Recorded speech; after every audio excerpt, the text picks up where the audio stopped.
Leta salamu kutoka huko. Umepokea? Hapo dakika moja tu nilete kitu. Na mimi pia ndiye national treasurer wa chama ya Wiper.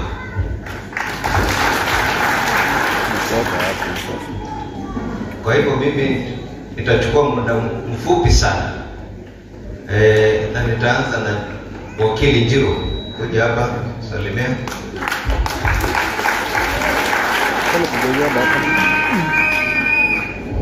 Asante sana kanisa ya Mungu, hamjambo. Ningependa kutoa pongezi zangu kwa Reverend Maina na hii kanisa na ile kazi umefanya, na kwa sababu muda hauturuhusu sana, mimi message yangu nitapatiana na kifungu moja tu ya wimbo. Itiria Israeli majiteto nemiwate Nariama majitete mameraga tuinere inemoya mainaveraga iwanyu Itiria mwareore mutugenye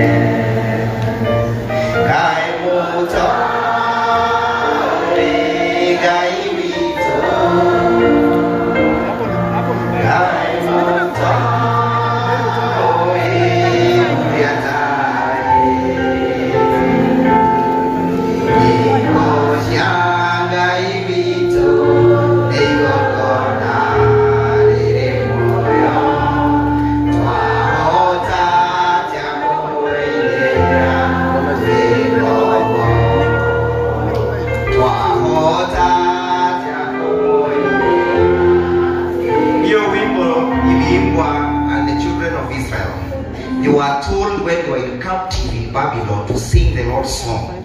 Wakauliza tutaweza kuimba wimbo wa Bwana namna gani kama tumeshikwa mateka? Na sisi wa Kenya tunajiuliza hivyo hivyo. Tutawezaje kumtukuza Bwana na matoleo yetu kama tumeshikwa mateka ya uchumi? Kweli si kweli? Tutawezaje kuimbia Bwana na kujenga kanisa la Bwana kama tumeshikwa mateka ya abduction? Kweli si kweli? Tutawezaje kuimba wimbo wa Bwana na kumtukuza Bwana kama corruption ya nchi imezidi? Tutawezaje kumtukuza Bwana kama mioyo yetu haijatulia? Iposa sisi lazima tumwangalie yule kiongozi tunayetaka kumchagua, vile Kengei amesema. The character of the president we are going to elect is paramount. The character of the president we are going to elect is paramount. Tuangalie tabia za yule rais tunayetaka kumchagua, ili tusije siku nyingine tukachagua rais ambaye ana tabia kama hizi. Asante.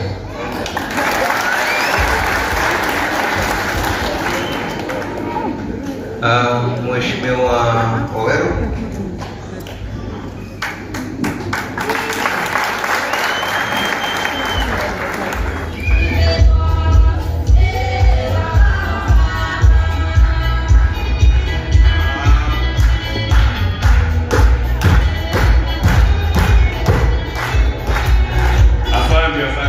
God is good and all the time.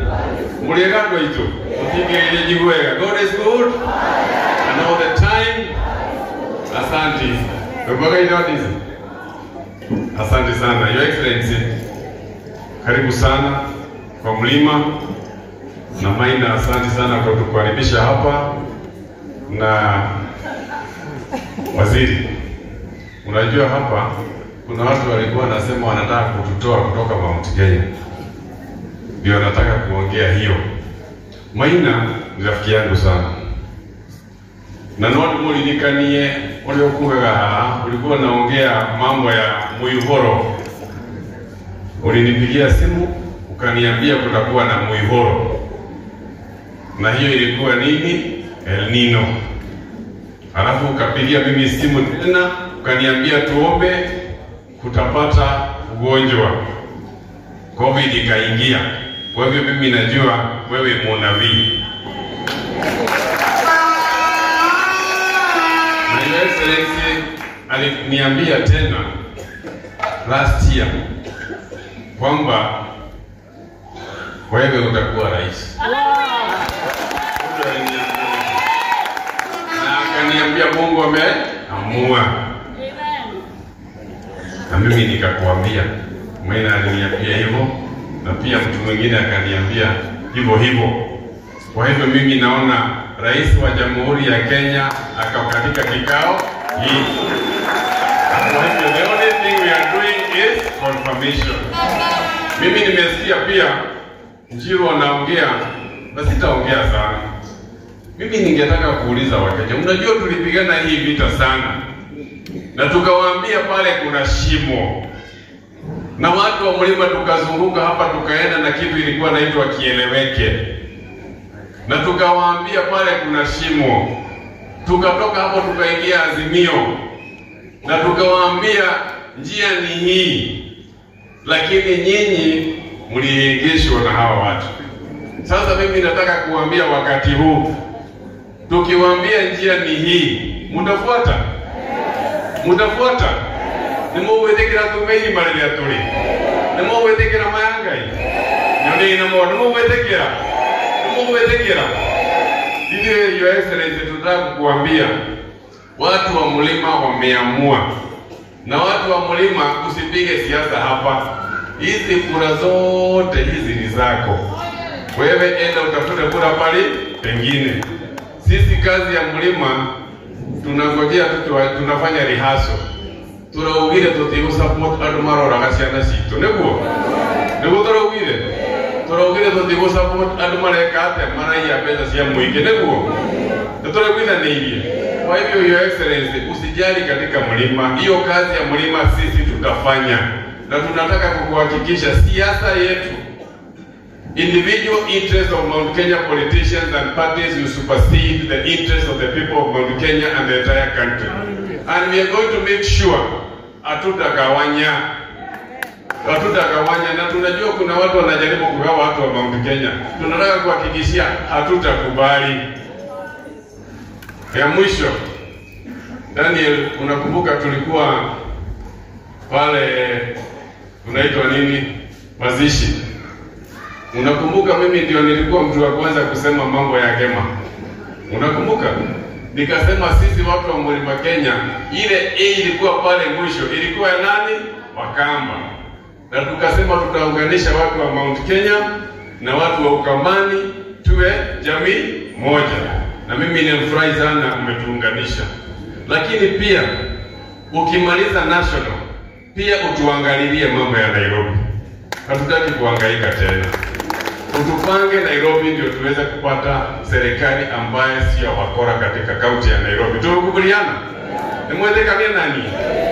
Asante sana na Mungu awabariki. Reverend, mimi najua sija support sana, lakini katika hiyo simu nitatuma 100,000 sahi.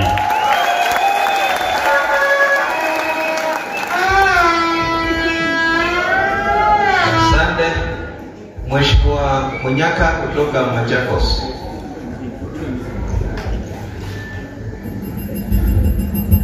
Bwana asifiwe. Hai kasi. Hai kuzo. Okay, kwanza ningependa kushukuru Mwenyezi Mungu kwa sababu ya siku ya leo. Nirudishe shukrani sana kwa Bishop Ben kwa kutubariki na neno siku ya leo. Pia shukrani kubwa sana kwa Reverend Maina wa OTC pamoja na hii kanisa yote na bishops. Niseme mimi sitaongea sana. Mimi naitwa Dr. Victor Munyaka kutoka Machakos. Nilikuwa member of parliament huko miaka 15. Na sasa tumekuja na His Excellency Dr. Stephen Kalonzo Musyoka. Tukisema wakati ya Kenya kuwa na kiongozi ambaye ni wakili, anaelewa na katiba na sheria za Kenya, na ambaye ataheshimu sheria ya Kenya pamoja na katiba ili Kenya iendelee mbele. Unajua huyu ambaye anakalia kiti saa hii kila siku anavunja sheria, kila siku anavunja katiba.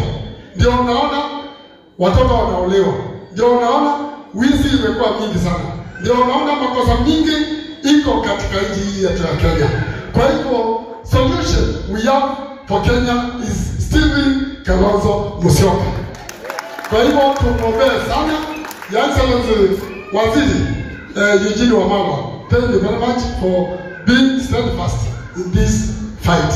Asante sana. Mungu awabariki. Thank you very much. Senator Manso kutoka kule Makueni County.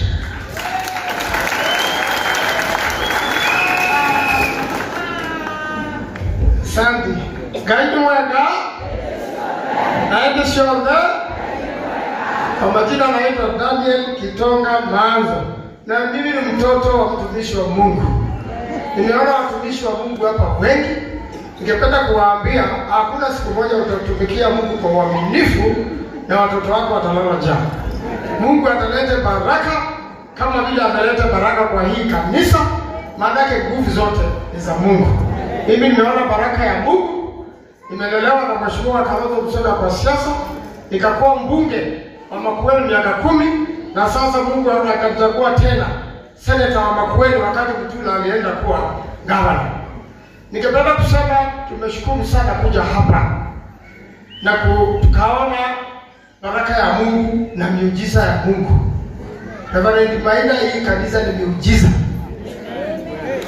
Na Mungu amekubariki na kupitia wewe kazi ya Mungu itaendelea na wale wengine wako hapa. Niseme ya kwamba Kenya imekumbwa na tatizo kubwa sana. Mimi ni wakili na tukiwa na Njiru, sisi ndio mawakili wa kwanza wa Mheshimiwa Rigathi Gachagua. Ndio tulianza kumwakilisha pale Mlimani. Na bado kesi inaendelea. Na wakati mambo ya uongo ililetwe Senate, ati kila seneta ambaye anapiga kura ya kupeleka Gachagua nyumbani alikuwa analipwa milioni 10. Jamani, hiyo haikuwa kura. Hata mimi nikaletewa, nikaitwa hapo nje, nikaonyeshwa pesa imejaa kwa gani. Nikaambiwa ukichukua milioni 10 hiyo ni kupiga yes. Ukichukua milioni 10 ukose kupiga ama utoroke, hautafika kwa nyumba yako. Hiyo ni kifo. Nikaambia mimi napiga no. Mimi nilikuwa na Rigathi Gachagua. National Assembly. Huyo ni mtumishi wa Mungu na bibi yake. Tukang'ang'ana, Mungu akaleta baraka. Isipokuwa walimfanyia mabaya. Unaona sasa vile vurugu imeharibika. Sababu yeye alileta hiyo serikali. Kama si Rigathi Gachagua, Ruto angekuwa rais. Ile kitu kingine mbaya imetendeka ni kuua watoto wa watu. Mimi mama yangu alilelea kwa shida kubwa sana. Na baba yangu mtumishi wa Mungu alikuwa amekufa. Nikasoma, nikamnunulia mabati ya kwanza, nikamtoa kwa nyumba ya matope na nyasi. Hawa watoto wa wenyewe wanauawa wakiwa university. Ukiua mtoto wa mwenyewe, you have totally changed the destiny of that family. Umeharibu ule mama kutoka Uruyani. Kijana yake ndiye anamfanyia kazi. Ameambiwa kimbia nyumbani mapema kumejia furugu. Anapigwa risasi. Huyo mama alilia sana. Na mimi najua kilio chake kimefika kwa Mungu. Na hakika Ruto ni wata. Na Mungu mwenyewe atampeleka nyumbani. Na mwisho ndio United Opposition ikamchagua Justin Muturi ambaye alikuwa speaker Attorney General. Yeye ndio chair ya People's Restorative Justice. Tuchukue hiyo ushahidi yote. Hawa watoto wote wameuawa, wale wamepotea mpaka sasa hawajaonekana. Tuweke mimi nakaa pale kwa hiyo kikao na yeye kama commission. Tuulize Wakenya wakuje walete mambo. Ndio tuweze kupeleka hiyo mambo Constitutional Court na ingine tushtaki watu ndio Mungu aweze kurehemu hizi familia. Nimeshukuru sana Bwana Muriungi. Huyu ni architect. Kazi yake ni kuchora. Ukimwita na kuchorea kanisa ingine. Na mimi ni wakili. Nikiwa na degwa. Mtu akisumbua kanisa, ita sisi tutasimama kwa titi.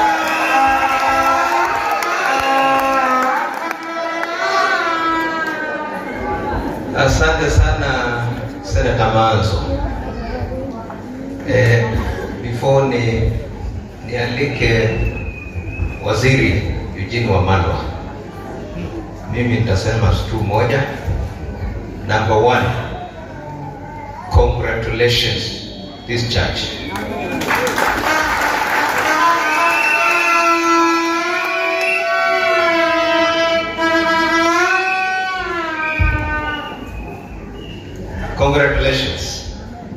You have a beautiful church.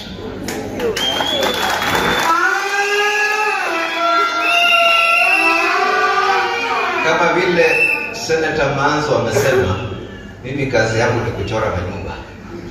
Sina kazi ingine. And when I came here, when I walked in here, the first thing I did was to take photos. You have a beautiful sanctuary, you have a beautiful altar. Sijawahi kuona ingine kama hii. Nimetembea Kenya zima. I've never seen an altar like this one. Ni kama dhahabu.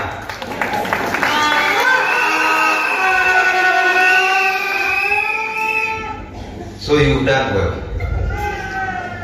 Number 2, thank you so much kwa kutabiri ya kwamba Rais wa Jamhuri ya Kenya, the 6th President of Kenya, Stephen Kalonzo Musyoka.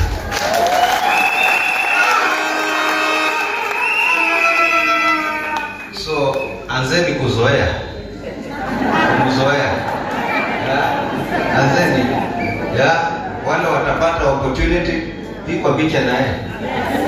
Ndio akienda State House umuonyeshe tulikuwa na wewe kwa hii kanisa. So thank you so much. Wewe umefanya utabiri na mimi nimefanya research.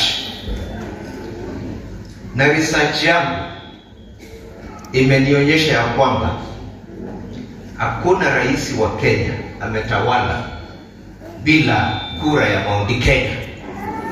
And I will give you my reasoning. Rais wa kwanza wa Jamhuri ya Kenya alikuwa Mzee Jomo Kenyatta. Alikuwa ametoka wapi? Alikuwa kabila gani? Rais wa pili alikuwa Moi. Moi alikuwa deputy ya mzee. Akachukua de facto. Automatic. Alipelekwa urais na nani? Sile Mount Kenya. Sile Mzee Jomo Kenyatta. Akakuwa rais. Rais wa tatu wa Kenya alikuwa nani? Alitoka wapi? Alikuwa kabila gani? Rais wa nne alikuwa nani? Alikuwa kabila gani? Kutoka wapi? Si alikuwa na kura ya Mount Kenya? Rais mwenye iko hapa sasa, the one time.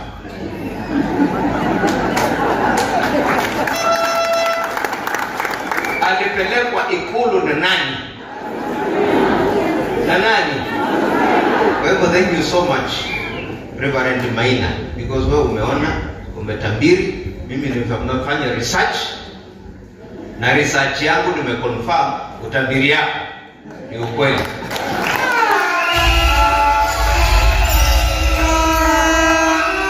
Because Kalonzo wako na kura ya Mount Kenya block. Wakati tulikuwa tunapiga kura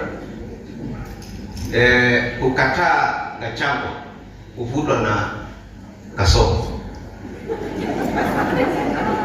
Sisi waheshimiwa wa Wiper wote tulisimama na Rigiji. So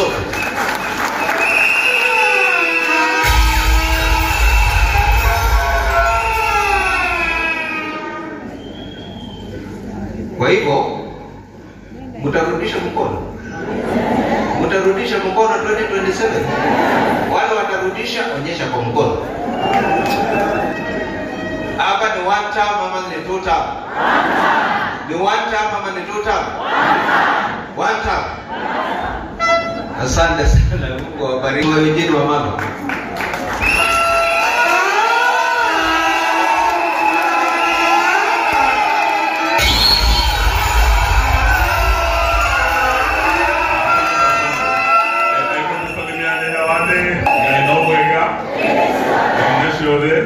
Asante sana Reverend Maina, rafiki yangu Bishop, sijui kama alienda ama bado yuko, maaskofu wetu, Wakristo wenzetu, Bwana asifiwe. Kwanza niseme hongera kwa Reverend Maina. Yale nimesikia hapa historia, kule umetoka ni mbali.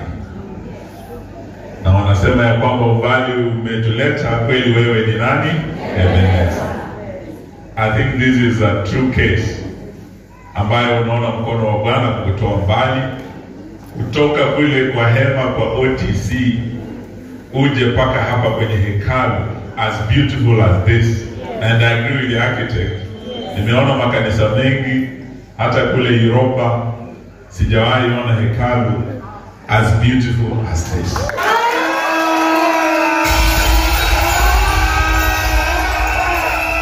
Na ukifikiria sana kule OTC na hapa, nafikiri huu ni muujiza ama namna gani? Now, the book of Isaiah 55 says, "My thoughts are not your thoughts, and my ways are not your ways." Sababu ukifikiria tu kibinadamu vile ingewezekana, unaona ingekuwa ni vigumu. Ndio sababu tunaona ni kama muujiza, and we are very happy to be here with His Excellency Kalonzo Musyoka, kuja kusherehekea nanyi na kusema hongera Reverend, hongera to this congregation kufika hapa.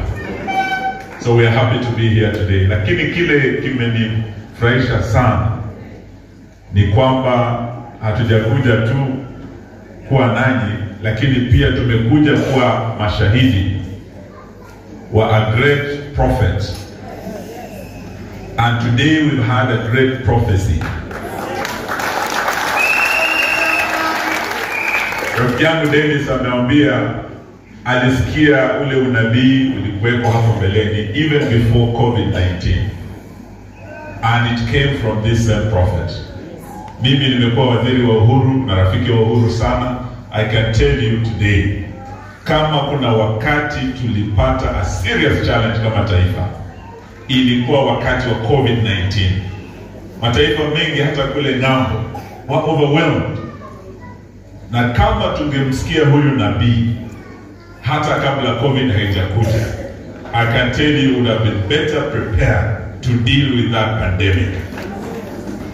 Leo tumepata unabii, na huu nabii unakuja kama bado tuna mwaka moja na miezi karibu 11 kufikia ile tarehe 10 mwezi wa 8 mwaka wa 2027. Si tumepata unabii? Tusipuuze tena unabii huu. Tuanze tarehe 29 Jumatatu hii ijayo, IEBC wanaanza kuanzisha ile continuous voter registration. Kwa hii kanisa kuna majenzi. Majenzi mpo? Nataka tuombe sana kupitia kwa Reverend Maina ya kwamba kuanzia tarehe 29 Jumatatu ijayo, kama uko kwa hii kanisa haujachukua ID, haujachukua kura, kuna nafasi nzuri sana kutimiza unabii ambao tumeusikia kutoka kwa Reverend Maina, ambao unaonyesha wazi ya kwamba kwa historia ya Kenya kwa miaka 60 tunaenda kuwa na rais wa kwanza anayeenda kuwa one term. Na msiambiwe haiwezekani. Do not think this is an impossibility. Do not think that this great prophet ameprophesy mambo hayawezekani. Wiki hii imekwisha, imewezekana kule Malawi. Rais Chakwera ameshindwa na Rais Mutharika. Na wale wa Malawi wamesema ile Chakweranomics failed them the way Rutonomics has failed Kenya. Uchumi Rutonomics has failed. Wakenya wanalia. Ama ninyi mko sawa huko? Unaumia kama Wakenya wengine? Hiyo ndio ilifanya watu Malawi waseme bwana Chakwera ni one. Na sio tu hapa Malawi, imefanyika Botswana juzi. Rais Masisi-nomics failed the people of Botswana the way Rutonomics has failed the people of Kenya. Botswana juzi wamesema one. Basi huko tu Ghana, ukienda hapa Liberia, George where nomics failed like Rutonomics, akaenda nyumbani na one. Nigeria, Goodluck Jonathan ameenda na one. So tukisikia a great prophecy from a great prophet ambaye tuko naye hapa, msipuuze. Inawezekana, haiwezekani? Mhubiri alisema inawezekana. Hiyo ilikuwa ndio ile clarion call yetu ya Azimio, kabla wengine hawajatutoroka vile Bishop Ben alisema. Si unajua kuna wengine walituhepa, Azimio ikazimia. Sasa tuko tunaunda muungano mpya ambayo inaenda kuunda serikali mpya, na mkiona Wamalwa na Kalonzo hapa, tunaleta salamu za Rigiji na Karua. Tuko timu kubwa.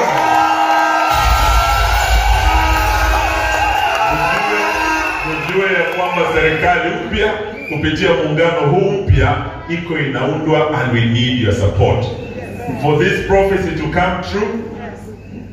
We need registration to take place, na tunawaomba mtokeze na tuweze kukamilisha hii safari. Kama mnataka umwagikaji wa damu ukome Kenya, vile watoto wa Gen Z wameuawa, lazima muangalie rais asiye na doa la damu mikononi mwake. Kama mnataka ufisadi ukwishe Kenya, lazima muangalie rais asiye na doa la ufisadi, any scandal, kwa record yake as a public servant of the Republic of Kenya. Kama mnataka wizi, uporaji wa mali ya umma ukwishe, muangalie rais asiye mwizi ama asiye na rekodi ya wizi anafikishwa kwenye mahakama kama ameiba. Wengi mnajua ya kwamba mwenzetu alikuwa na kesi ya Kenya Pipeline ya wizi. Ardhi, Gom Forest ameuzia Kenya Pipeline, alishikwa na hiyo kesi. Sasa hivi sasa ako anauza Kenya Pipeline yenyewe, ako anauza. So tunataka hii kura inayokuja mjue ya kwamba integrity will be on the ballot.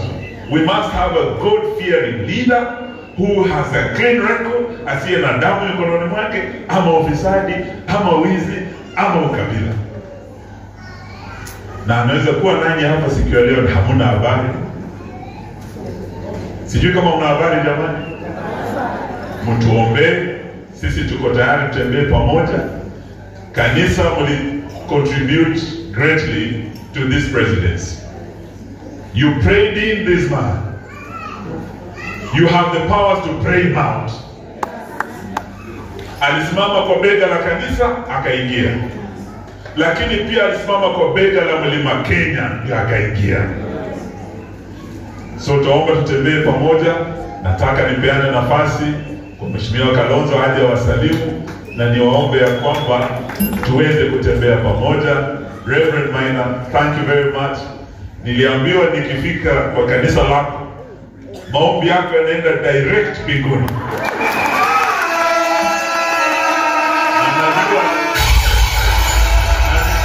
Ninaomba hawa maaskofu, kabla tujaondoka hapa, ndugu yangu Kalonzo na timu yetu, tunaomba maombi yenu. Tutoke hapa na hatuwezi enda bila maombi yenu na bila mkono wa Bwana, ili safari hii ikamilike, twende tukomboe taifa letu la Kenya. Asante sana, Mungu awabariki. Your Excellency, karibu.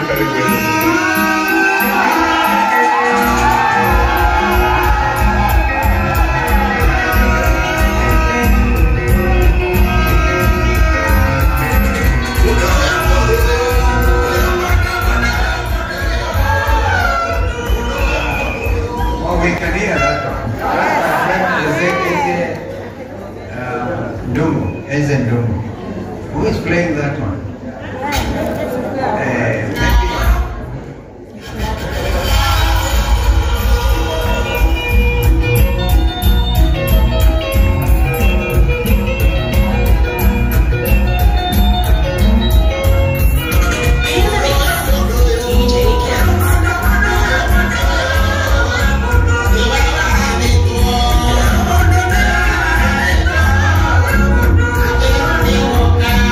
Thank you.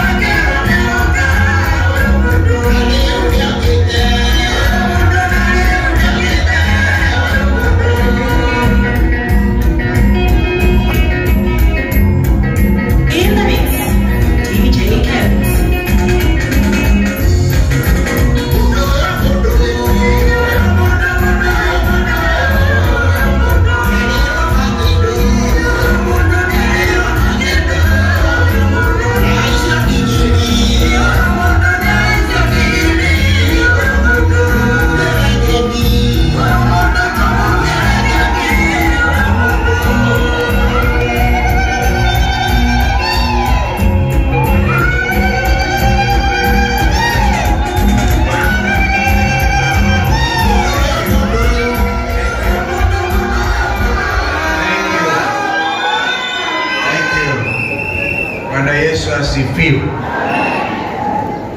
Asifiwe Bwana. Kabla sijazungumza matatu, kikundi hiki ambacho tumeandamana na sisi in fact when Apostle Maina OTC alikuja ofisi kutualika, hakusema tuje tukibeba chochote, lakini nashukuru kwamba watumishi wa Bwana wenyewe umeanza, because you can't also walk kwa nyumba ya Bwana mikono mitupu. Si ni kweli? So mimi na wenzangu tumetoa shilingi 300,000.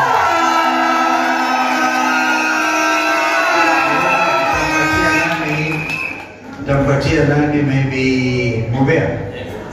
Niende Mubea. Yeah, that 200 is on the phone. Yeah, so that's 300. Nani hao wamekusanya? Kwanza yule ametoa mara mbili, ile Dennis. Dennis ametoa mara mbili, kwa umetoa sema hiyo ni yako kusindikiza. Yule mama Kapini pale, Diana na wengine. So 300,000 at least to celebrate. My brother Eugene ametoa salamu za ndugu yetu Regiji, na jana tulikuwa Kiambu tulipomaliza kongamano la PLP na dada yetu Mother Wangari Karua. Tukaenda Kiambu, and I remember I saw the coordinator. Hebu kuja useme jambo kwa niaba ya Regiji. Pate microphone, apeane salamu yao ya DCP. Bwana asifiwe. Bwana asifiwe tena. Mheshimiwa Makamu wa Rais, mabishop wetu pamoja na mheshimiwa wote pamoja na rafiki yangu hapa Dennis Wawele na wale wengine na my best friend Tebo Jiro. Mimi naitwa Sobinga. Kila mtu anapenda ndege Jiro. Very good. Mimi naitwa Sobinga wa Bibiana. Mimi ndiye coordinator wa DCP hapa Kiambu. Na jana Kiambu hapa tuko Nairobi, tuko Kiambu na Nairobi, tumeshikana hapa. Ya hapa ndio boda tunashikana na Nairobi. Ali mkubwa amekuwa hapa. Wewe Mheshimiwa Kalonzo umekuwa rafiki yetu, hasa watu wa Gatundu South miaka yote. Na jana ulitufurahisha sana wakati ulituongelesha pale Kiambu, na tunapenda sana ile kazi unafanya ya kusindikiza watu wetu wa Kikuyu wajue njia na mwelekeo. Niko na salamu kubwa ya Mheshimiwa Likiji Rigathi Gachagua ambaye ni rafiki kubwa ya Bishop, na anaongea sana mambo kuhusu na kuhusu hii familia na kuhusu hii watu wa Kikuyu. Kwa hivyo sisi tunaamini na tunajua ile njia mmeshika na ile njia mnaelekea. Nyinyi lazima mtupatie mwelekeo na serikali ambayo inakuja within 89 months to come. Najua hesabu 89. Na hasa kitu kingine Bishop aliniita jana akanieleza, wewe Sobinga usikatae kunja. Unajua rais ni wawili. Rais yule atakuja ni either Honorable Kalonzo Musyoka ama Rigiji mwenyewe. Kwa hivyo ushujaa wetu utatoka kwa hawa watu wawili, na wale wengine wanakusanya mambo yetu. Kwa hivyo tunataka ujikakamue kabisa, ukae na sisi. Ukiangalia nyimbo zangu zote tumekuweka tangu tukiwa wajana pamoja na Mwewa Maru. Asante sana. Thank you so much. Thank you. Mambo sawa sawa. Mambo sawa sawa. Yes, akiwa MCT. Mambo sawa sawa. Mambo sawa sawa. Yo nanisaidia kwa Kikuyu. Mambo nimega.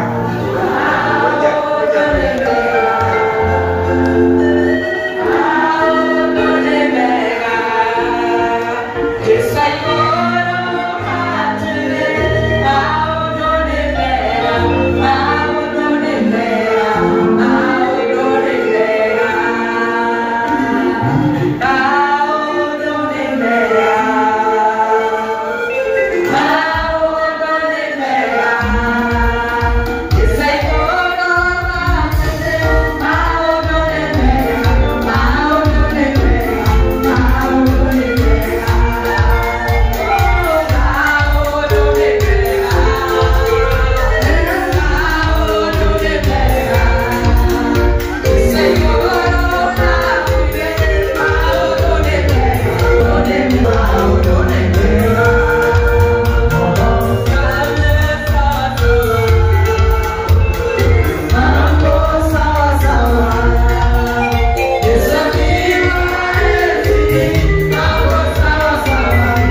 Bishop Ben, sijui kama bado in the house, but he is a big inspirational speaker. We appreciate the way God is using men and women like our brother Maina OTC. Sasa OTC imehama Nairobi, imekuja Ruai. All to the glory of God. Asante sana kwa mwaliko. Asante pia, ni glory to God. Kama architect, wachoraji wa mijengo kama architect Mulungi wameona uchoraji. In fact, we want to know who was the architect of this wonderful sanctuary. So, and we also know that Kenyans from everywhere and others, not Kenyans, from what you have told us, wengine wakiwa hata ng'ambo, diaspora, tumewaona.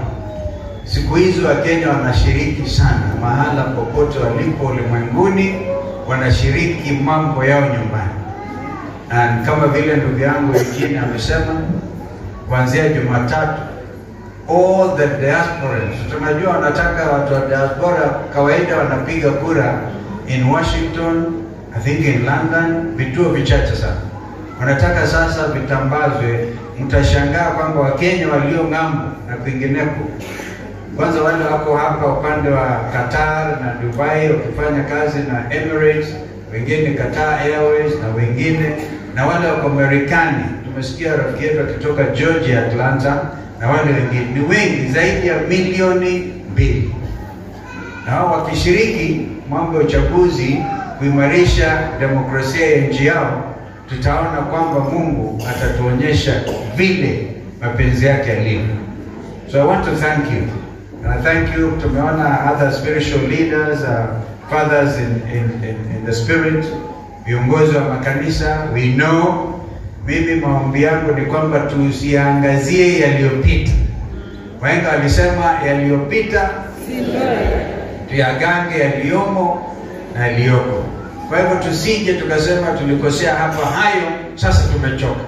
Tuangalie mbele kwa sababu ya vizazi vilivyoko sasa hivi na vizazi vijavyo. Na nakumbuka nilimwona friend from Ruiru, Mheshimiwa Eugene. You remember tulienda wakati wa maandamano kabla huyu jamaa komesha, I think tulienda Ruiru na the pastor in charge, tuliangalia hewa pale haikuwa sawa. Nikukwambia hapa mambo ni magumu. Mzee akatambia hatutaki maandamano, wanaharibu uchumi. Tukifika Nairobi, Raila aliyekuwa ametutuma tuende kule ameenda kwa Ruto.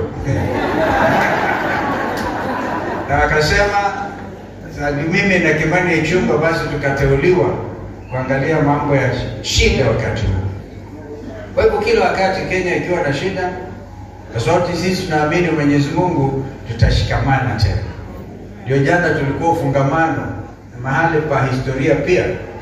Mambo ya siasa za Kenya na mambo ya uongozi, watu wakikutana ufungamano vile tulikutana na kwa kipindi hiki ambacho dada yetu Martha Wangari Karua alikuwa nacho. We remind ourselves of our history. The history, some of it is difficult, some of it is bad, some of it is unacceptable. But I want to urge kwamba tukumbuke mambo yako sawa, bora tu Yesu ako enzini. We should not just be singing. Remember that. Remember that, because who are we? Tunakuwa tu vyombo vya kutumiwa ili mapenzi yake Mwenyezi Mungu yatimize. Tulisahau pia kuleta salamu zake ndugu yetu wawili ambao najua amekuja. Mmoja ni Jimbi Muturi ambaye anafanya kazi karibu sana kwa sababu ya ile tuliunda commission ya People's Restorative Justice kuangazia madhara ambayo yalikumba watoto wa Kenya hii wakati wa maandamano ya Gen Z. Mimi mwenyewe naamini spiritually, in the spirit, Bwana Ruto became one term after 25th of June last year. That is when Parliament was impeached. And you remember, zote tunaishi nchi hii. We know what happened. From that time, and I'm not as qualified as the prophet here and men of God, ama huyu mama Overflow, dada yetu tulienda kutoka huko Nyeri.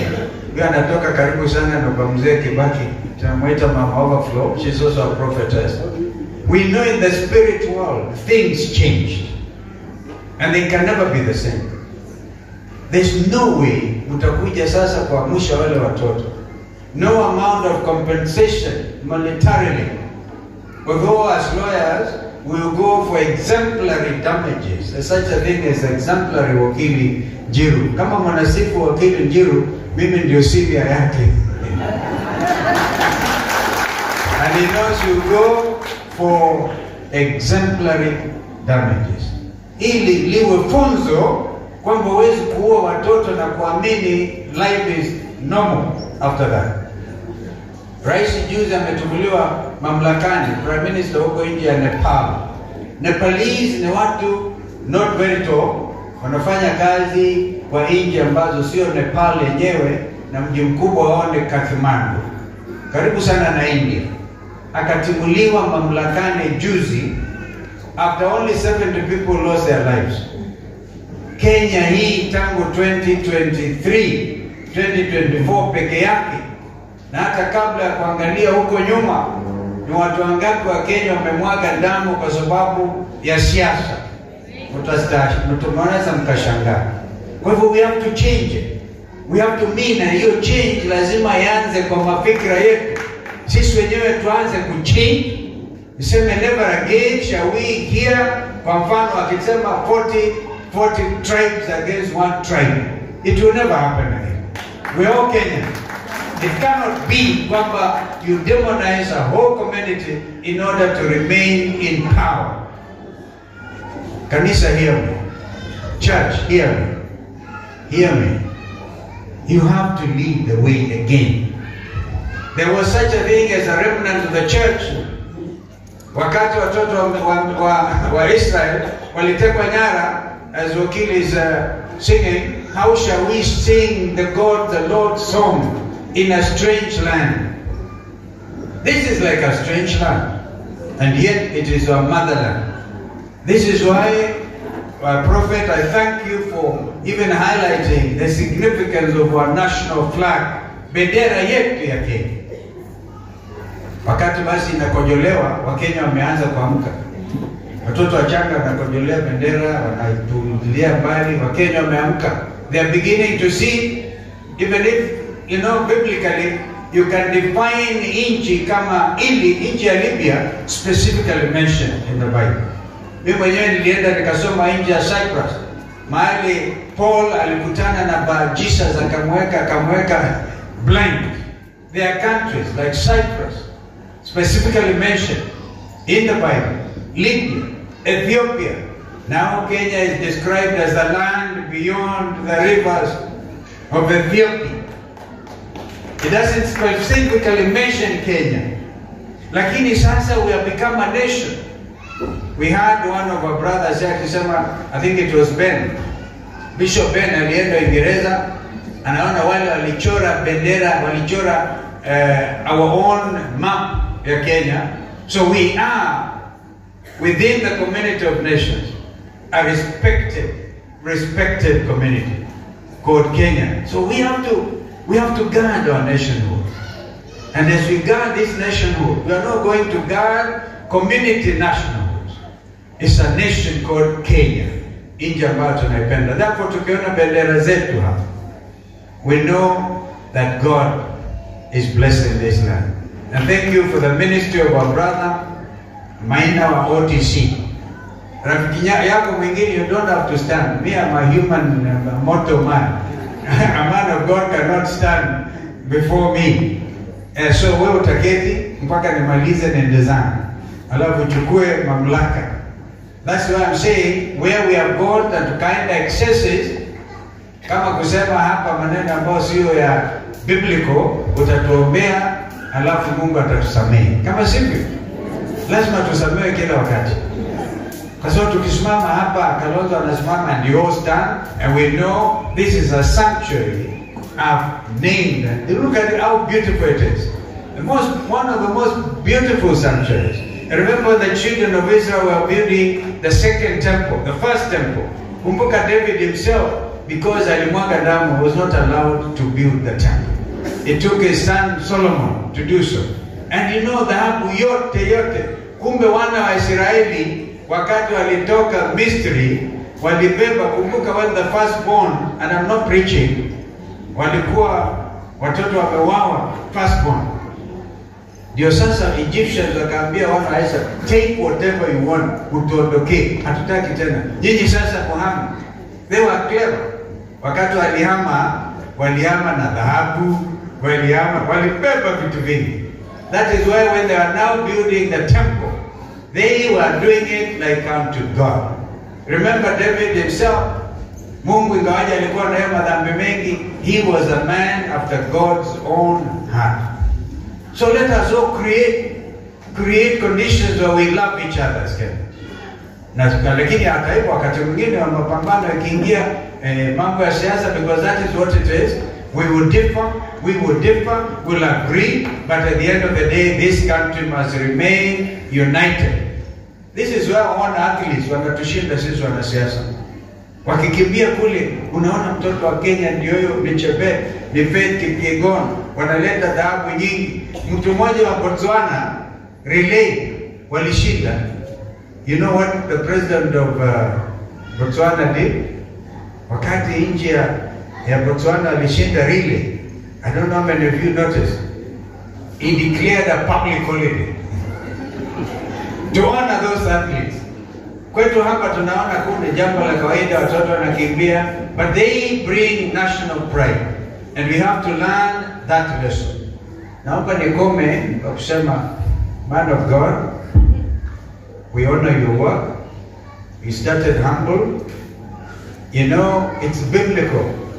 When you are fasting and you wear magunia, people think you are mad, but that's what the children of Israel used to do. They, completely to kunyenyekea mbele zake Mwenyezi Mungu ndio ajibu maswali. When the nation repents, then God will hear. This is a time to repent. This is a time to repent. Mimi nimekuwa kwa mambo haya ya uongozi, kamsaidia mzee Kibaki for 5 years. Mzee Kibaki alipumzika akijua amewacha nchi timamu. Uchumi wa nchi ulikuwa umekuwa kiwango cha at 7% GDP. Lakini alipotoka, siasa mbaya. Kumbuka hata mzee mmoja one time alikuwa akisema siasa ni maisha. Siasa mbaya, maisha mbaya. We have now known what it means to have bad politics. Na sisi tutakuja tujaribu jinsi Mungu atatuwezesha. Nilikupa salamu za Maina Kamanda. Mheshimiwa Kamanda tulikuwa na is it yesterday? Yeah, yesterday morning. And pia ametuma salamu zake. Ni rafiki sana ya Prophet Maina wa OTC.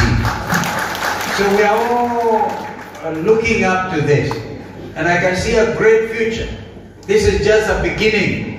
This is a beginning, and you heard from the inspirational presentation by Bishop Ben. Tulienda naye kumzika mtoto Boniface Kariuki, ambaye relatives wao kina Emily wako hapa. I thought I saw Emily. She's still in the house? Yeah. Tulienda mpaka huko, and I remember Bishop Ben saying, nyinyi kama mmekuja kumsindikiza kuzika mtoto huyu, nyinyi hamtaongea na kutoka, we had to go. Na huyo kijana alibebwa na vijana wenzake, akasindikizwa mahali pa kupumzika.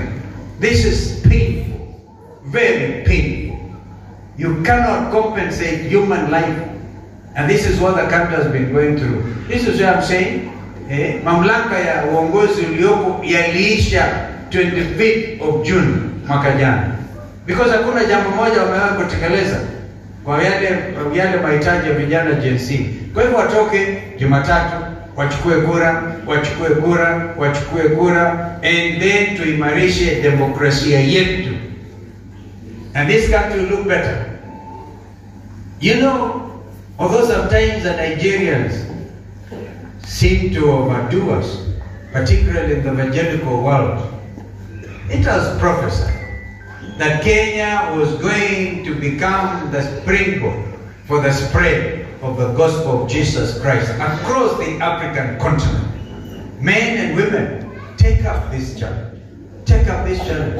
And the great revival that will happen from the remnant of the church is going to change every heart of the Kenyan woman or man. And this country will never be the same again. Bwana Yesu asifiwe. Okay, tutarudi tena tuangalie vile mnaendelea. Hapa ni mahali pazuri sana. Tumepanda mti pale mchunge. Tulipanda karibu na ukuta.